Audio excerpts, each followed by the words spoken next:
আমরা বিপদে পড়লে আল্লাহর কাছে চাওয়াটাই ভুলে গেছি।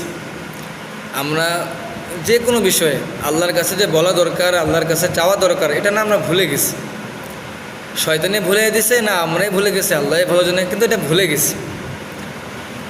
ধরেন আপনার গরমের সিজনে অনেক গরম পড়ছে, মানুষ গরমের জন্য হা হতাশ করতেছে, কিন্তু সে যে আল্লাহর কাছে বলবে যে আল্লাহ আপনি তাপমাত্রাটা কমায় দেন, একটু ঠান্ডা আবহাওয়া দান করেন, আমাদের জন্য তাপমাত্রা সহনীয় করে দেন বা বৃষ্টি দান করেন, এটা যে তারা মন থেকে আল্লাহর কাছে বলবে, এটা বলে না।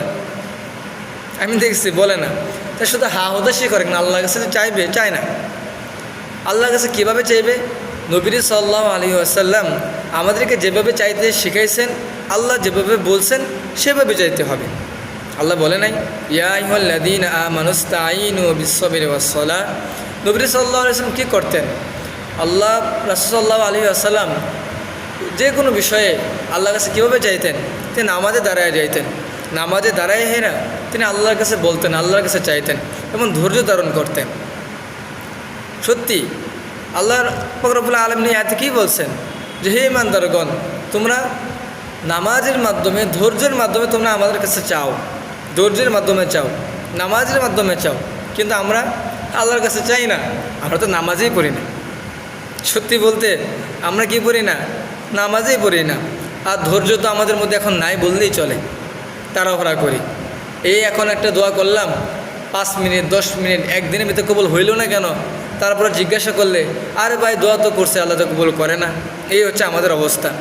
অথচ আমাদের পূর্ববর্তীরা নবী সাল্লাল্লাহু আলাইহি ওয়াসাল্লাম, সাহাবায়ে কেরাম সকলে আল্লাহর কাছে দোয়া করে তাড়াহুড়া করতেন না, তাড়াহুড়া করতেন না। তারা জানতেন যে আল্লাহ অবশ্যই দোয়া কবুল করবেন, এই জন্য তিনারা কী করতেন? ধৈর্য ধারণ করতেন এবং এক সময় অবশ্যই আল্লাহ বা কী করতেন? দোয়া কবুল করতেন। আপনারা কি জানেন না? একটা ঘটনা আছে তো, খুব সুন্দর, আপনি শুনছেন হয়তো, ওই যে আস্তাগফিরুল্লাহ আস্তাগফিরুল্লাহ এ ফজিলত সম্পর্কে শুনছেন না? এই এক কামারের এক রুটিওয়ালা রুটি ছেঁকতো সবসময়, আর বলতো আস্তাগফিরুল্লাহ আস্তাগফিরুল্লাহ আস্তাগফিরুল্লাহ। তখন তেনার একটা দোয়া ছিল, দোয়া করতো আল্লাহর কাছে যে আল্লাহ আপনি কী করেন, এই যুগের সর্বশ্রেষ্ঠ আলেম যিনি আহমদ ইবনে হাম্বল রাহিমাহুল্লাহ, তাকে আমার সাথে দেখা করায় দেন, সাক্ষাৎ করায় দেন, বা আমাকে তার সাথে সাক্ষাৎ করায় দেন। তিনি দোয়া করতেন। তো আল্লাহ কী করছিল? আহমদ ইবনে হাম্বল রাহিমাহুল্লাহকে তিনার দোকানে আইসা বসায় দিয়েছিল। সুবহানাল্লাহ। আপনি কি জানেন না ওই ঘটনার কথা? এক দাদি তার নাতিকে নিয়ে যে পেরেশানির মধ্যে ছিল, কত চিকিৎসা করছিল, ক্যান্সারের জন্য ভালো হয় না।